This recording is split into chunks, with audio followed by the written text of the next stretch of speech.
আলাইকুম। ওয়ালাইকুম অভিনন্দন আসসালাম। অভিনন্দন মেহেরিন। ধন্যবাদ। আমরা সবাই কিন্তু খুব খুশি। Thank you so much. আমিও ভীষণ খুশি ভাইয়া। শুভেচ্ছা বন্ধুরা। আজকে আমাদের অতিথি ইজ এ গ্রেট পারফর্মার। স্টেজে গান কেউ জমিয়ে রাখে, কেউ দরদি গান গেয়ে মানুষের মন ভরিয়ে দেয়, তার মধ্যে একজন মেহেরিন।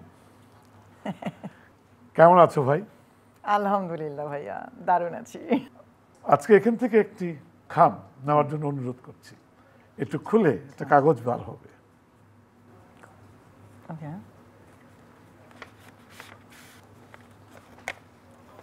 দুঃখ। আচ্ছা ঠিক আছে।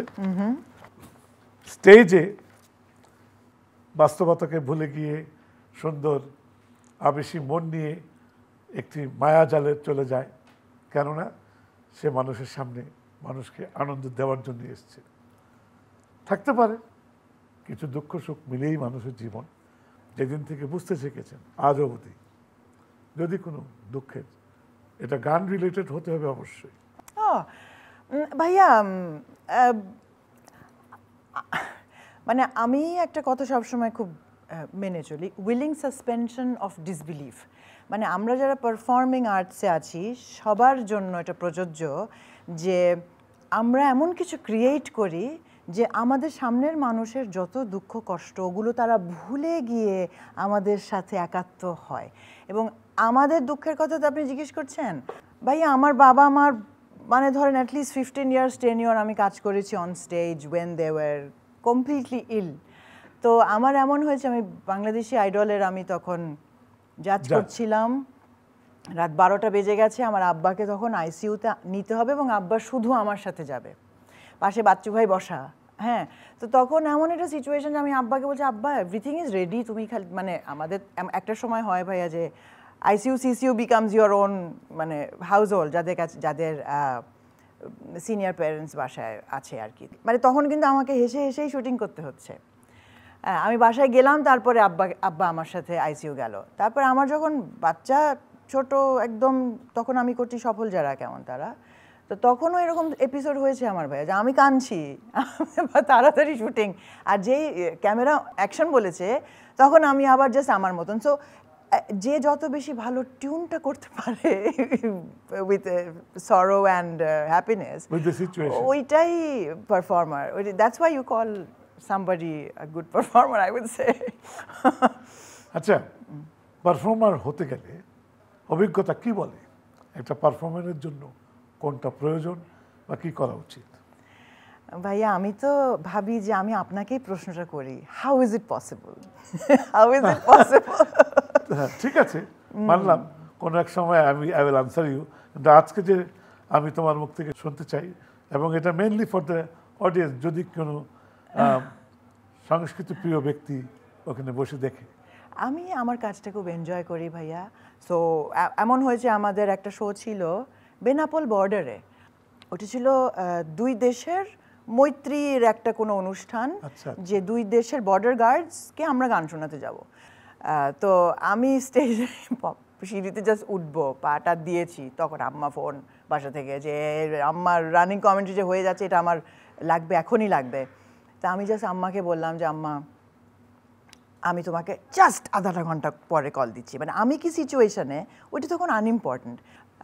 তো আমি কিন্তু স্টেজে উঠার পরে I need to forget everything, I need to be happy and I am happy all the time. তো আমি যে কাপড়টা পরি, আমি যে মেকআপটা করি, আমার যে চুলটা থাকে বা আমার যে জুয়েলারি, আমার যে কাউন্টেনেন্স, সব কিছুই খুব হোমলি। মানে আমি যেমন আমি সেরকমই নিজেকে পোর্ট্রে করি। এবং এটার একটা সুবিধাও আছে যে আমাকে চিনতে খুব সহজ হয় রাস্তাঘাটে। আবার মানে আমার ইচ্ছা করে যে আমি অনেক সাজি, অনেক আমি তো ওই সময়ের আমার একটা বিষয় থাকে ফেরদৌস ভাই, যে আমি অনেক ইচ্ছা করলেও আমি অনেক সেজে গুজে অ্যাপিয়ার করতে পারি না, বিকজ একটা মেয়ের পার্লার অনেক সময় লাগে। এমনকি আমার ভয়েসও আমি ঠিক যেভাবে আপনার সাথে কথা বলছি সেটাই আমার সিঙ্গিং ভয়েস। তো আমার জন্য পারফরমেন্সটা ইজ ভেরি ন্যাচারাল। আমি বলবো যে আমার স্টেজ আমার হোম, আমার camera is like a brother. So এই বন্ডিংটা আমার জন্য অনেক সাবলীল, অনেক আনন্দের, মানে লাইটস অ্যান্ড all this, এটা আমার কাছে মনে হয় যে this is for me, this is me. দেখা হবে কি হবে না মনে দ্বিধা জাগে আমার, চঞ্চল মন বলে সারাক্ষণ জানি দেখা হবে আবার।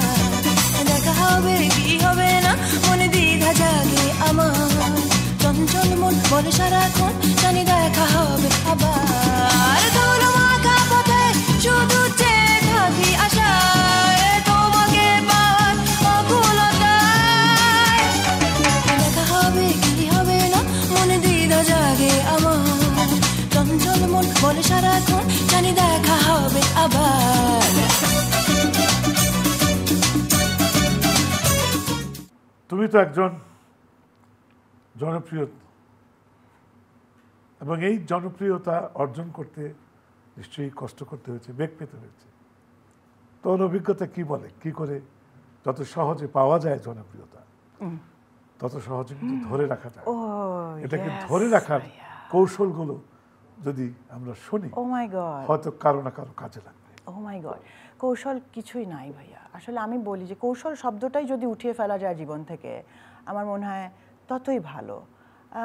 আমি একজন খুব বড় মাপের শিল্পীর একটা কথা আমি শুনেছিলাম, যে তুমি যখন উপরে উঠছো তুমি কিন্তু এটা মনে রেখো যে তুমি কিন্তু পড়বে। এটা আমি ভীষণ মনে রাখি ভাইয়া। তো যে উপরে উঠবে তার মনে রাখতে হবে যে সে পড়বে, এবং উপরে ওঠার সময় ফিজিক্স যে পড়বে যখন, তখন যেন কিছু মেটেরিয়াল উনি উপর থেকে উপরের সময়টাতে অর্জন করে রাখে, যখন উনি পড়বে ওই জিনিসগুলো যেন উনি তখন ব্যবহার করতে পারে। তো what are those elements? Those elements are goodwill, those elements are your smiles, your good behaviour, your good work. তো ওগুলা যখন একটা কেউ তার হলো মোমেন্টস এক্সপিরিয়েন্স করে, তখন কিন্তু ওই গুডউইলটাই কাজ করে, ওই ফ্রেন্ডসগুলো কাজ করে, অ্যাপ্রিসিয়েশনগুলো কাজ করে, প্রেয়ার্সগুলো কাজ করে, যেটা আবার তাকে আবার মানে it's very difficult to reach another peak, but তখন at least she can or he can, তারা ওই মানে স্টারডমের এসেন্সটাকে পজিটিভলি ধরে রাখতে পারে। আমরা কি ল্যাঙ্গুয়েজ ইউজ করছি, আমাদের কীরকমভাবে আরেকজনের সাথে আমাদের ব্যবহার চলছে, এই জিনিসগুলো তো ভাইয়া আসলে গুরুত্বপূর্ণ। চমৎকার বিশ্লেষণ, খুব সুন্দর কথা। এই কথাগুলো কাজে লাগুক যারা জনপ্রিয়তা অর্জন করেছে এবং করতে যাচ্ছে। জি। আচ্ছা, সঙ্গীত সাধনায় আমাদের কতটা মগ্ন থাকা উচিত, যেহেতু এটা আমাদের পেশা? আপনার কাছে আমি একদম ওপেন বুক। আপনি আমাকে একদম ছোট্ট কাল থেকে দেখেছেন। আমার সবচেয়ে বড় গান আপনার বাসা থেকে বেরিয়েছে। আমি I've been to your house so many times and you were such a wonderful person to me throughout. তো আমার ইচ্ছা ভাইয়া যে আমি কোন একটা গুহায় বসে খালি গান সাধবো। তো আমার যেমন এখন যেটা হয়, আমার কিন্তু একটা ঘর আছে যেখানে আমি একদম আমি, এবং বলতে গেলে আমার খুব আনডিস্টার্বড লাইফ। আমি খুব চুপচাপের ভিতর থাকি। আমার বাসায় আপনি গেলে মানে 0 ডেসিবেল সাউন্ড, আর আমার যে রুমটাতে আমি বসি ওটা সাউন্ড প্রুফ। তো সেখানে আমি যে গান সাধি সেটা আমি আপনাকে বলি যে বেশিরভাগ সময় আমার এমন হয় যে আমার কনসেন্ট্রেশন আমার ব্রেক হয় অনেস্টলি। তো ফোন আসে। এখন আমি যদি খুব সকালে উঠে যেদিন আমি আমার সঙ্গীতের কাজ করি, সেদিন আমার দারুণ একটা দিন। আমার সারাক্ষণ মাথার মধ্যে থাকে যে আমার গান, আমার পুরানা গান, আমার নতুন গান, আমার চলমান যে আমার চিন্তা, আমার প্ল্যানিং, এবং শিল্পীদের একটা ওয়েবসাইট যে থাকতে হবে। যখন প্রথম আসে বাংলাদেশে আমি ওয়েবসাইট করেছি যে আমার লাগবে ওয়েবসাইট। তারপরে আইটিউনস যখন ভাই আমার মনে এরকম আছে অনেক কিছুই তোমার আমি প্রথম। কত কিছু কষ্ট করে যে আইটিউনসে গান উঠিয়েছিলাম এক সময়। তারপরে নিউজ লেটার্স আমি করি যে আমার গানের সব ক্যাপশনগুলো আমার একটা পাবলিশড একটা কিছুতে থাকবে। তো সারাক্ষণ কিন্তু আমি ভাই এগুলোই করছি। তো চর্চা, যে কণ্ঠের যে চর্চা, সেটা আমার আরও অনেক করা উচিত, অনেক করা উচিত। এটা আমি নিজেকে সব সময় বলি ভাইয়া, যে আমার একটা গুহা থাকুক, আমি গুহাতে বসে সারাক্ষণ গান গাই। আচ্ছা, আজকের যেহেতু এবারে পারফর্মার, মডার্ন পারফর্মার, অনেক মডার্ন টেকনোলজিকে ধারণ করে চলতে হয়। সারা বিশ্বে যা পারফর্মিং হচ্ছে নিশ্চয়ই তুমি খেয়াল করো, নিশ্চয়ই তুমি দেখো। সেখান থেকে আমরা আজকের জন্য কি শিখতে পারি? ভাইয়া সরি টু সে, যে আমরা যেভাবে গান করি সেটা পৃথিবীর খুব কম মানুষ এভাবে করে। মানে আমি যদি নিজেকে DIY বলি, যে do it your self musicians, I do everything my self. আমি খালি ভাবতাম বুঝি আমিই বুঝি পৃথিবীতে একমাত্র DIY। তারপর দেখলাম যে না, DIY ইজ আ টার্ম, যে পৃথিবীতে অনেক শিল্পী আছে, অনেক আছে অ্যাকচুয়ালি, যারা নিজের কাজ নিজেই করে, নিজে গান লেখে, নিজের গানের মার্কেটিং করে, নিজের কম্পোজিশন এবং রেকর্ডিংও নিজেরা অনেক সময় করে। তারপরে what I am gonna wear, আমি কি লুকটা দিব, আমার ফটোগ্রাফ কি হবে, তারপরে আমার যে অডিয়েন্স সে আমাকে কোন লুকে দেখছে, সব কিন্তু আমার ডিসিশন। আমি কি জুয়েলারি পরছি, is it dangling or is it like little diamond, what am I portraying myself as. So সব ভাইয়া আমাদেরকে চিন্তা করতে হয়, ড্রেস ডিজাইনার, তারপর মানে আউটফিটটাই তো একটা আর্টিস্ট। আর আমাদের মতন আর্টিস্টের কিন্তু আউটফিটটা ভাইয়া, as you are a shiny person all your life, you would know better. আমাদের সমস্ত ঝামেলা একাই পোহাতে হয়। তো আমি বলি যে আমার পাশে যদি কেউ বলে ওই আর্টিস্ট ওনার পুরা স্টেডিয়াম ভর্তি মানুষ, একটু বিদেশের কেউ, আলাম হ্যাঁ, ওনার আমাদের মতন 19টা কাজ একটা করতে হয় না। কিন্তু সব আর্টিস্টেরই লোড থাকে। যে আর্টিস্টের স্টেডিয়াম ভর্তি মানুষ এবং স্টেডিয়ামের বাইরেও তার হয়তো এক স্টেডিয়াম মানুষ এরকম গান শুনছে, তো সেই আর্টিস্টের অন্যরকম চিন্তা আছে।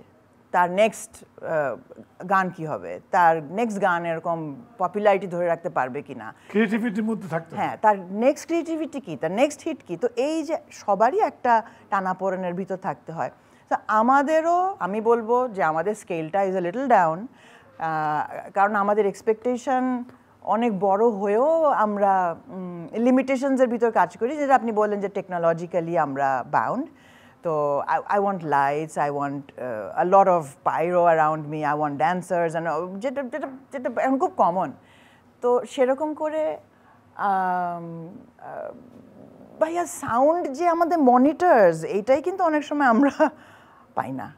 তো ওই জন্য এক্সপেকটেশনটা যত লো রাখা যায় তত ভালো। যখন আমরা পাই আরে দারুণ, তো আজকে তো দারুণ সেট আপ, দারুণ lights and whatever is the basics of a show. মানে আমাদের ভাইয়া প্রত্যন্ত অঞ্চলে শো করতে হয়, আমাদের এমন বাজেট নিয়ে ক্রাইসিস থাকতে পারে, তো আমাদের সব জায়গায় সব সিচুয়েশনে আমরা শো করি। তবে আমার একটা মনে আছে ভাইয়া, আমি রোহিঙ্গা ক্যাম্পে গান গেয়েছিলাম। হ্যাঁ, আমি গান গেয়েছিলাম ভাই, এটা ধরেন বছর 15-15 আগে হবে, টেকনাফে গিয়ে UNHCR এর প্রেমিসের ভিতরে। তখন উই ওয়ার গিভেন একটা ব্যাটারির মাইক্রোফোন আর ব্যান্ডের যে একটা মাইক্রোফোন। তো ব্যান্ড মানে জাস্ট একটা গিটারে আমরা কোনো রকম ওই সময় সামনে সব আমার বসা। তো তখন দ্যাট ওয়াজ দি বেস্ট। যারা নাকি পারফর্মিং আর্টে আছে, এখানে তোমাদের ভক্তরা একটু অন্যরকম, তাদের আচরণবিধি কেমন হওয়া উচিত বলে তুমি মনে করো? ভাইয়া মানুষ তো আমাদের প্রধান কম্পোনেন্ট, মানে মানুষের জন্যই কিন্তু আমরা গান গাই। মানে একটা কিন্তু আপনার আশকারা দেওয়ার মানুষ লাগে ভাইয়া, যে তুমি তো ভালোই গেয়েছো। তো এই যে একটা ভালোই গেয়েছো থেকে আমাদের শুরু হয়, একটু বাড়ে, তখন কমিউনিটি বাড়ে, তখন মানুষ আরও ফেমাস হতে থাকে। মানুষরা তখন একটা গণ্ডি পার হয়ে সে জাতীয় পর্যায়ে, মানে তখন মনে হয় যে ঘরে ঘরে তার গান শুনছে মানুষ, তো এরকম। ওই জন্য আমি মনে করি যদি কেউ মানে আমার কাজ পর্যন্ত কেউ এসে যে সেলফি তোলে ভাইয়া, আমি টানা সেলফি তুলি, আই লাভ ইট। সেখানে একটু ঠেলাঠেলি করে মানুষ, সেখানে তুই একটু সরাই, আমি আগে এসেছি, এগুলো হয়। এবং আমি কিন্তু দেখেই বুঝে ফেলি যে এই মানুষটা হয়তো বাসাতে একটু এরকম, এখানেও একটু এরকম, তো তখন নিজেই একটু কেয়ারফুল থাকি। তো দ্যাটস আপ টু হিম, কিন্তু সে কিন্তু ভালোবেসেই আমার পর্যন্ত এসছে, সো আই রেসপেক্ট দ্যাট। এখন সে তার স্বভাব মতন যে আরেকটা মানুষকে সে ধাক্কা দিচ্ছে, ওইটা তো আর আমি ভাই ওখানে রেকটিফাই করতে পারবো না, কিন্তু অ্যাটলিস্ট আমি যে আগে এসছে তার সাথে আমি তাকে হাত ধরে টেনে এনেই ছবিটা আমি তার সাথে আগে তুলি, তারপর যাতে ওই মানুষটা তার ওয়েটেই থাকে, একটু পরে তার সাথে তুলি।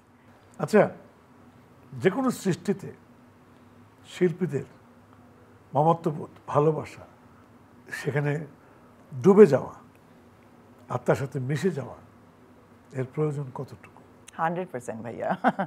আমি যত আমার আত্মার সাথে মিলে আমি ডেলিভারি দিব যে কোনো ওয়ার্ক অফ আর্ট, সেটাই মানুষের কাছ পর্যন্ত পৌঁছাবে। কারণ আমি মনে করি ভাইয়া যে আমরা সবাই কানেক্টেড, আমরা সবাই একটা সোল। তো আমি যখন আমার সোল থেকে একটা প্রোডাক্ট আমি সামনে উপহার দিব, তখন আরেকটা সোলই ক্যাচ করবে যার সোলে ওটা টাচ করছে। আমার সোলে যতটা ডিপ থেকে বেরোবে তত সোল টাচ করে যাবে। আর আমি যেমন ভাইয়া মনে করি যে আমি খুব স্কিলড আর্টিস্ট, এম আই? আর have I done enough? So I answer যে আই এম লাকি। আমি কিন্তু আমার সিনিয়রসদের থেকে ভাই আমি এত স্নেহ পেয়েছি, যেটা কিন্তু আমি মনে করি যে আমার অ্যাটিটিউড, আমার নেচার এবং আমার বাবা মার একটা শিক্ষা যে বড়দের সাথে কিভাবে তুমি ব্যবহারটা করবে, এই যে শিক্ষাটা ভাই আমার মনে হয় যে আমার জীবনে একটা বিরাট প্রাপ্তি। এবং this has paved my way. আমি খুব ইজিলি উইদাউট মাচ হিন্ড্রেন্স কিন্তু ভাই আমি আমার কাজগুলো আজ অবধি করেছি। সব শিল্পী কিন্তু সমান তালে গান করে না, এক একজন এক একটা সাবজেক্ট বেছে নেয়। তো সেখানে তার মূল্যায়নটা কি হবে না হবে এটা কিন্তু বলা খুবই মুশকিল, এটা বলা যায় না। আমি ছোট্ট একটা অনুরোধ করব যে শিল্পী হতে হলে কি কি করণীয় করা উচিত, সেটা মডার্ন হোক, পারফর্মিং আর্ট হোক, সেটা ফোক গান হোক, যে কোনো কিছু হোক, ডান্সে হোক, শিল্পের সাথে জড়িত কি করা উচিত তার কিছুটা তুমি তোমার নিজে দর্শকদের সঙ্গে একটু বলে দাও। আমার কোনো উপদেশ মানে দেওয়ার মতন যোগ্যতা তো থাকতে হবে, কিন্তু এটা বলতে পারি যে খুব ভালোবেসে কিছু করলেই আমার মনে হয় যে সেই জিনিসটা আরেকজনের কাছ পর্যন্ত পৌঁছায়। আর খুব নিষ্ঠার সাথে কিছু করলে আমার ধারণা যে এটা আরেকজনের পর্যন্ত পৌঁছায়। তো ফর্মুলা একটাই, ভালোবাসা দিয়ে ভালোবাসা পাওয়া। আমার মনে হয় এটাই একমাত্র ফর্মুলা। অনেক ধন্যবাদ। আমরা এবার মেরিনে কণ্ঠে আমাদের এখানে শহীদ মাহমুদ, নিশান, শাহিন এরা সহযোগিতা করবে। আমি তোমার ভালো লাগে সে জনপ্রিয়তার শীর্ষে থাকুক আর যতটুকু থাকুক তোমার কণ্ঠে শুনতে চাই।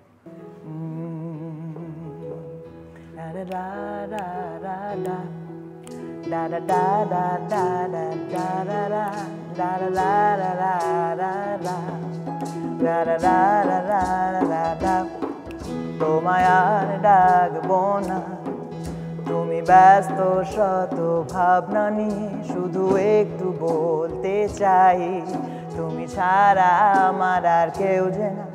আছি আমি আশায়, আমি জানি তুমি আছো নিভৃতে আমার মনের গহীনে। দেখো আজ এক নতুন দিন, তাই সব হোক রঙিন, হোক সব ভাবনাহীন, ভালোবাসা পাই ভালোবেসে যাই আজ যত পারি তাই, কারো জন্য কিছু করে যাই। হাসি আর আনন্দ শুধু আমার নয় তোমার জন্য আমি তুমি আমরা সব শুধু তার যার বিশ্ব ব্রহ্মাণ্ড তাই তো মায় খুঁজি আমি আমার এই সান্নিধ্যে আমার চারপাশে আত্মীয় অনাত্মীয় আজ এক নতুন দিন তাই সব হোক রঙিন হোক সব ভাবনাহীন ভালোবাসা পাই ভালোবেসে যাই আজ যত পারি তাই কারো জন্য কিছু করে যাই যদি কারো মন রাঙাই যদি কারো স্বপ্ন সাজাই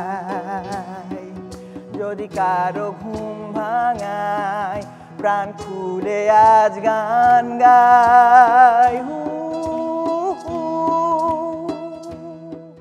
ফেরদৌস ভাই আমি আজকে কার সাথে বসে কথা বলছি এইটার ওজনটা কিন্তু আমি মাথার এক জায়গায় রেখে তারপরে এসছি না হলে আমি মানে ঠিক মতন কথা বলতে পারতাম না ফেরদৌস ভাই ইউ আর সো বিগ এবং এই যে অনেস্টি ভাইয়া এই যে হাম্বল ব্যাপারটা আপনার এইটাই কিন্তু আপনাকে ভাইয়া লিভিং লেজেন্ড করে রেখেছে and look it's your red look it's you look it the sunglass you all along এরকমই যদি আমিও থাকতে পারি ভাইয়া দ্যাট উড বি মেরিন শুধু একটা কথাই বলবো দোয়া করবে দোয়া চাই এবং দোয়া দেওয়া এই যেন আমরা আদান প্রদান করতে পারি সব কিছু ওই আসমানে উপরওয়ালা সব কিছু দেখছেন উনি বিচার করবেন সব কিছু সবশেষে বলতে পারবো you are a wonderful lady you are a beautiful performer you are a good human being thank you বন্ধুরা আজকে যার সঙ্গে কথা বললাম অনেক কথা শুনলাম অনেক কিছু শেয়ার করতে চেষ্টা করলাম আপনারা সবাই এবং বিশেষ করে সঙ্গীতের প্রতি আসক্ত যাদের বেশি তারা যদি থেকে থাকেন একটি অনুরোধ রইল মেরিনের কথাগুলো মনে করবেন কি বলল মানুষটি যদি শিল্পীর খাতায় নাম লেখাতে চান কার অভিজ্ঞতা কার কথা কখন কাজে লেগে যাবে এটা কেউ জানে না কাউকে অবহেলা করাটা ঠিকও হবে না জীবনে কার থেকে কখন কি পাবেন এটা কিন্তু কেউ জানে না কাউকে অবহেলা করবেন না সবাইকে আপন করে নেবেন আবারও শুভেচ্ছা তোর তরে